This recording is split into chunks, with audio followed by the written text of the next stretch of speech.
Maraming salamat, Waywaya Makalma. Iimbestigahan ng National Bureau of Investigation o NBI ang negosyanteng si Peter Lim na pinangalanan ni Pangulong Rodrigo Duterte na sangkot umano sa kalakalan ng ilegal na droga. Ayon kay NBI Director Dante Hiran, inatasan sila ni Pangulong Rodrigo Duterte na imbestigahan si Lim. Bubuo rin umano ang kanyang ahensya ng isang task group na tututok sa pagpuksa sa ilegal na droga alinsunod sa kampanya ng Pangulo. Paliwanag ni Hiran, sa klaw ng naturang task group ang buong bansa. Bawat rehiyon umano ay magkakaroon ng NBI agents na tututok sa droga. Tiniyak ng opisyal na magiging top priority ng NBI ang paglaban sa droga at korupsyon sa gobyerno. Kasabay nito, hinihikayat ni Hiran ang iba pang law enforcement agencies na makipagtulungan upang mapuksa ang droga.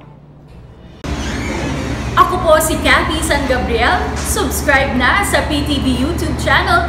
I-click lang po ang subscribe button.